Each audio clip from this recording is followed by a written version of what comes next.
আসসালামু আলাইকুম। প্রিয় সুধী, আজ থেকে 10 বছর আগে কোনো এক হামলার ঘটনায় গ্রেফতার হন মাত্র 13 বছর বয়সের এক ফিলিস্তিনি কিশোর। গ্রেফতার হওয়ার সময় তার বয়স ছিল মাত্র 13 বছর। দীর্ঘ 9 বছর 6 মাস বন্দি জীবন কাটিয়ে সেই কিশোর এখন 23 বছরের তরুণ। নাম আহমেদ মানাসরা। 2015 সালে ইসরায়েল ও ফিলিস্তিনের মধ্যে নতুন করে যে সংঘাত শুরু হয়েছিল, সেই সংঘাতের জের ধরে ইসরায়েলি পুলিশ বন্দী করেছিল এই কিশোরকে। গ্রেফতার হওয়ার পর থেকেই মানাসরার বিষয়ে নজর রেখেছিল বিভিন্ন মানবাধিকার সংগঠনগুলো। এর মধ্যে অ্যামনেস্টি ইন্টারন্যাশনাল বলেছিল, নির্জন কারাবাসে রাখা সহ এই কিশোরের সঙ্গে অসদাচরণ করা হচ্ছে। এতে মানসিকভাবে গুরুতর অসুস্থ হয়ে পড়েন তিনি। 2015 সালে কিশোর মানাসরার উপরে হামলা চালানো নিয়ে প্রকাশিত একটি ভিডিও ফুটেজে দেখা যায় তার সঙ্গে 15 বছর বয়সী আপন ভাই হাসান সহ তারা দুই ভাই ইসরায়েলিদের জোরপূর্বক দখলকৃত পূর্ব জেরুজালেমের এক ইহুদি বসতির পাশ দিয়ে কোথাও যাচ্ছিলেন। এমন সময় তার ভাই হাসান ইসরায়েলি এক কিশোর ও এক প্রাপ্তবয়স্ক ব্যক্তির সঙ্গে কথা কাটাকাটি শুরু করে।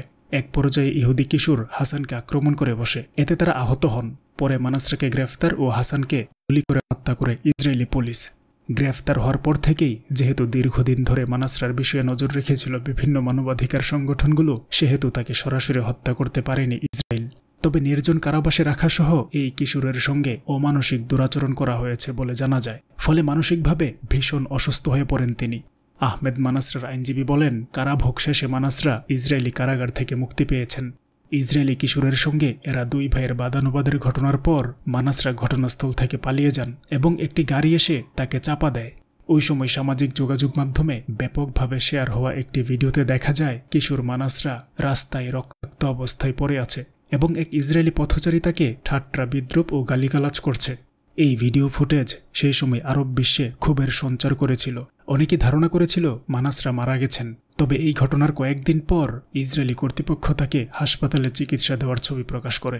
পরবর্তী সময়ে হত্যা চেষ্টায় অভিযুক্ত করে ইসরায়েল ফিলিস্তিনি কিশোর মানাসরাকে 10 বছরের কারাদণ্ড দেয়। চিকিৎসকেরা বলেছেন, কারাগারে থাকা অবস্থায় মানাসরা মানসিক রোগে আক্রান্ত হন এবং নিজের ও অন্যদের ক্ষতি করার চেষ্টা করেন। মানাসরাকে মুক্তি দেওয়ার জন্য বারবারই আবেদন জানানো হয়েছিল, কিন্তু তার বিরুদ্ধে সন্ত্রাসী কর্মকাণ্ডের অভিযোগ তুলে মুক্তির আবেদন নাকচ করে দেয় ইসরায়েল। এখন মানাসরা মুক্তি পেলেও তার পরিবার সাংবাদিকদের সঙ্গে কথা বলতে অস্বীকৃতি জানিয়েছে। তার আইনজীবী বলেন, আহমেদের স্বাস্থ্যের বর্তমান অবস্থা এখনও পর্যন্ত জানা যায়নি। এই মুহূর্তে তার সুচিকিৎসা করাই স্বজনদের অগ্রাধিকার। মানাসরার ঘটনায় অ্যামনেস্টি ইন্টারন্যাশনাল ও ইসরায়েলের বেসরকারি সংগঠন আদালাহ দেশটির কর্তৃপক্ষের বিরুদ্ধে আন্তর্জাতিক আইন লঙ্ঘন করার অভিযোগ এনেছে। এই গেল একজন ফিলিস্তিনি কিশোরের সঙ্গে ঘটে যাওয়া বাস্তব ও সত্য ঘটনা। দ্বিতীয় ঘটনাটি হল মাত্র 17 বছর বয়সী আরেক ফিলিস্তিনি কিশোর ইসরায়েলের কারাগারে অপুষ্টিতে মারা যায়। ওই কিশোরের নাম ওয়ালিদ খালিদ আহমেদ। ময়নাতদন্ত প্রতিবেদনে এই তথ্য পাওয়া গেছে। প্যালেস্টাইন প্রিজনার সোসাইটি PPS এর তথ্য অনুযায়ী 2023 সালের অক্টোবরে হামাস ইসরায়েলের যুদ্ধ শুরুর পর ইসরায়েলের কারাগারে এই প্রথম কোনো কিশোরের মৃত্যু হল। ওয়ালিদের পরিবার ও PPS জানিয়েছে, গত 22 মার্চ ইসরায়েলের মেগিদো কারাগারে সে মারা যায়। গত বছরের সেপ্টেম্বরে রামাল্লা শহরের নিজ বাড়ি থেকে ইসরায়েলের সেনারা তাকে গ্রেফতার করেছিল। পাথর নিক্ষেপ করার অভিযোগে তাকে গ্রেফতার করা হয়। PPS জানিয়েছে তার বিরুদ্ধে কোনো অভিযোগপত্র দেওয়া হয়নি। আদালতে তার মামলার শুনানিও ইচ্ছাকৃতভাবে পিছিয়ে দেওয়া হয়েছে। মারা যাওয়ার 5 দিন পর তেল আবিবের আবু কবির ফরেন্সিক ইনস্টিটিউটে ওয়ালিদের ময়নাতদন্ত হয়। ওই প্রতিবেদনের একটি অনুলিপি তার পরিবারের কাছে আছে, যা তারা গণমাধ্যমকে সরবরাহ করেছে। এ বিষয়ে কথা বলতে ইসরায়েলের নিরাপত্তা বিভাগ ও প্রতিরক্ষা বাহিনীর সঙ্গে যোগাযোগ করা হয়, তবে তারা কোনো সাড়া দেয়নি। পরে দেশটির আইন মন্ত্রণালয় কারা কর্তৃপক্ষের সঙ্গে যোগাযোগের পরামর্শ দেয়।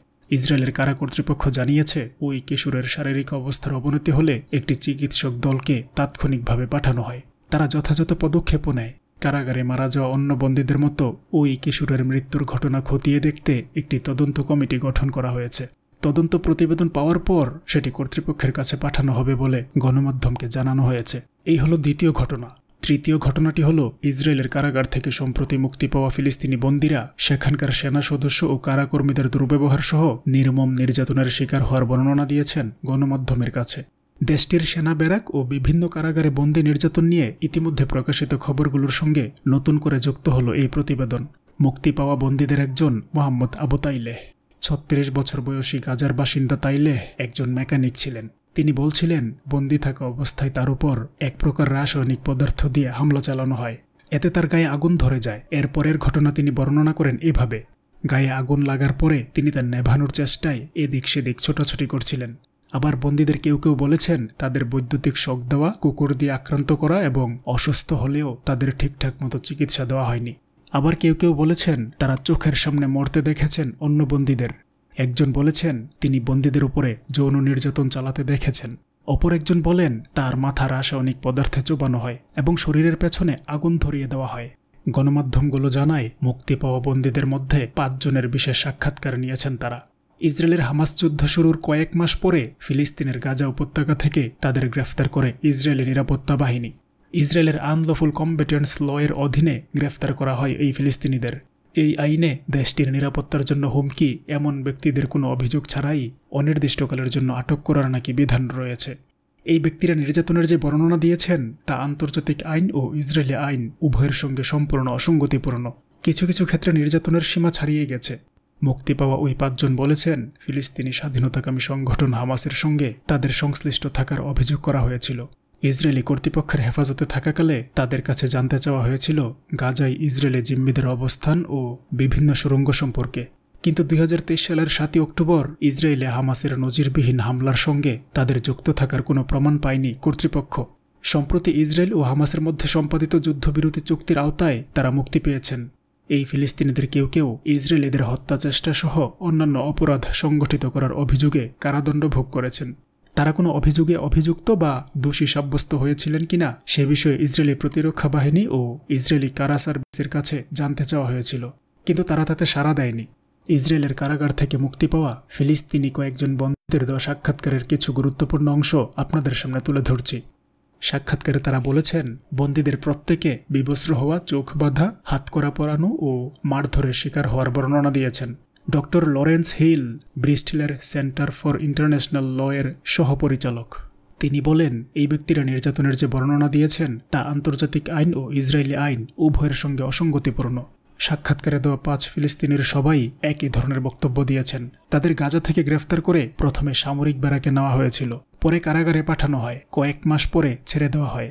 তারা বলেছেন গ্রেফতার করা থেকে মুক্তি এই প্রক্রিয়ার 3টি পর্যায়ে তাদের নির্যাতন করা হয়েছে। লরেন্স হিল বলেন আন্তর্জাতিক আইনের অধীনে সশস্ত্র সংঘাত নিয়ে থাকা আইনে সব বন্দীকে মানবিকভাবে বিবেচনা করতে বলা হয়েছে। তিনি আরও বলেন বন্দীদের মৌলিক অধিকার সুরক্ষার বাধ্যবাধকতা কোনো ধরনের অপরাধ বা ত্রুটির অভিযোগেই ক্ষুণ্ণ করা যাবে না। গণমাধ্যমে সাক্ষাৎকার দেওয়া 5 ফিলিস্তিনিকে হামাসের সঙ্গে যুদ্ধবিরতির আওতায় এই বছরের শুরুর দিকে মুক্তি দিয়েছে ইসরায়েল। গাজা থেকে 33 ইসরায়েলি জিম্মিকে মুক্তি দেওয়ার বিনিময়ে ইসরায়েল এখন পর্যন্ত প্রায় 1900 ফিলিস্তিনি বন্দীকে ছেড়ে দিয়েছে। মুক্তি পাওয়া ফিলিস্তিনি বন্দী আবু তাইলেহ বলেন ইসরায়েলি সেনারা অ্যাসিড দিয়েও হামলা করেছে। চেয়ারে বসিয়ে তারা আমার মাথায় অ্যাসিড ঢেলেছে এবং তা আমার শরীরে গড়িয়ে পড়েছে। গাজায় ফেরত আসা ফিলিস্তিনি বন্দীদের মধ্যে আরও কয়েকজনের সঙ্গে কথা বলেছে গণমাধ্যম। তারাও ইসরায়েলি কর্তৃপক্ষের হেফাজতে ও কারাগারে থাকাকালে মারধরের শিকার হওয়া, ক্ষুধার কষ্ট ভোগ করা এবং অসুস্থ অবস্থায় চিকিৎসা না পাওয়ার কথা জানিয়েছেন। ইসরায়েলি মানবাধিকার সংগঠন বেতসালিমও জাতিসংঘকে মুক্তি পাওয়া অন্য ফিলিস্তিনি বন্দীদের দেওয়া সাক্ষাৎকারের সঙ্গে ফিলিস্তিনিদের সাক্ষাতের মিল রয়েছে। বেতসালেম ও জাতিসংঘ গত বছরের জুলাই মাসে ফিলিস্তিনি বন্দী নির্যাতন নিয়ে বিস্তারিত প্রতিবেদন প্রকাশ করেছে। সেখানে বন্দীদের বিবস্ত্র করা, খাবার, পানি ও ঘুমাতে না দেওয়া, বৈদ্যুতিক শক ও সিগারেটের আগুনে পুড়িয়ে দেওয়া এবং কুকুর লেলিয়ে দেওয়ার কথা উঠে এসেছে। গত মাসে জাতিসংঘের বিশেষজ্ঞরা এক প্রতিবেদনে ইসরায়েলি কারাগারে ফিলিস্তিনি বন্দীদের ধর্ষণ ও যৌন নির্যাতনের শিকার হওয়ার ঘটনা নথিভুক্ত করেছেন। তাতে বলা হয়েছে হুমকি হিসেবে এগুলোর ব্যবহার আইডিএফের মানসম্মত পরিচালনা পদ্ধতির অংশ। তবে ইসরায়েল এসব অভিযোগ সরাসরি নাকচ করে দিয়েছে। গাজায় আন্তর্জাতিক গণমাধ্যম কর্মীদের প্রবেশের সুযোগ ইসরায়েলের তরফে বাধাহীন না থাকায় মুঠোফোনে ও খুদে বার্তার মাধ্যমে ওই ফিলিস্তিনিদের সাক্ষাৎকার নিয়েছে গণমাধ্যম। পাশাপাশি গাজায় চুক্তিবদ্ধ ফ্রিল্যান্সারদের সহযোগিতা নেওয়া হয়েছে। এই 5 জনই বলেছেন তাদের উপর নির্যাতনের শুরু গ্রেফতার হওয়ার মুহূর্ত থেকেই। পরে তাদের বিবস্ত্র করা, চোখ বাঁধা ও মারধর করা হয়েছে। এই 5 জনের একজন মোহাম্মদ আবু তাইলেহ বলেন তাকে দিনের পর দিন নির্যাতন করে ইসরায়েলি কর্তৃপক্ষ। গত বছরের মার্চে গাজা থেকে গ্রেফতার করার পর কাছাকাছি একটি ভবনে নিয়ে যাওয়া হয় তাকে। একটি কক্ষে তিনি একা বন্দী ছিলেন। 3 দিন ইসরায়েলি সেনারা তাকে জিজ্ঞাসাবাদ করে। এই ফিলিস্তিনি বলেন পরিচ্ছন্নতার কাজে ব্যবহার করা রাসায়নিক একটি পাত্রে মিশিয়ে সেনারা তার মাথা চুবিয়ে রাখে। পরে জিজ্ঞাসাবাদকারীরা ঘুষি মারে, ফলে ধ্বংসস্তূপ ছড়িয়ে ছিটিয়ে থাকা মেঝেতে তিনি পড়ে যান এবং চোখ ক্ষতিগ্রস্ত হয়। এরপর একটি কাপড় দিয়ে তার চোখ বাঁধলে ক্ষতস্থানের অবস্থা আরও খারাপ হয়। সেনারা তার শরীরে আগুন ধরিয়ে দেয়। তার কথায় গায়ে আগুন লাগার পরে আমি তা নেভানোর জন্য ছোটাছুটি করি। এতে আগুন আমার ঘাড় থেকে পা পর্যন্ত ছড়িয়ে পড়ে। তখন সেনারা বন্দুকের বাট দিয়ে আমাকে বারবার আঘাত করে। তাদের সঙ্গে লাঠিও ছিল, তা দিয়ে তারা আমাকে পেটাতো আর খোঁচা দিত। তিনি আরও বলেন, তারা আমাকে অ্যাসিড দিয়েও হামলা করেছে। চেয়ারে বসিয়ে তারা আমার মাথায় অ্যাসিড ঢেলেছে। তবে গাজায় ফেরার পরে তাইলেহের চিকিৎসা করা একজন চক্ষু বিশেষজ্ঞ রাসায়নিকে তার চোখ ক্ষতিগ্রস্ত হওয়ার কথা নিশ্চিত করেছেন। তিনি বলেন, আবু তাইলেহের দৃষ্টিশক্তি কমে যাচ্ছে। এটি রাসায়নিক পদার্থ বা অন্য আঘাতজনিত কারণে হতে পারে। তাইলেহের ক্ষতস্থানের ছবি ও তার সাক্ষ্যের বিস্তারিত গণমাধ্যম যুক্তরাজ্যের কয়েকজন চিকিৎসককে পাঠিয়েছে। তারা বলেছেন, দৃশ্যত তার শারীরিক অবস্থার সঙ্গে বক্তব্যের মিল রয়েছে। তবে ছবি দেখে তারা যে মূল্যায়ন করেছেন সেটির সীমাবদ্ধতা থাকতে পারে। সম্মানিত সুধী, এইরকম ফিলিস্তিনের প্রত্যেকটা মানুষেরই কোনো না কোনো গল্প রয়েছে, যা জানার সুযোগ হয়তো কখনোই আমাদের হবে না। তাই অনুরোধ করব ভিডিওটি সর্বোচ্চ শেয়ার করে সবার মাঝে ছড়িয়ে দেওয়ার জন্য। আসসালামু আলাইকুম রহমতুল্লাহি ওয়া বারাকাতুহু।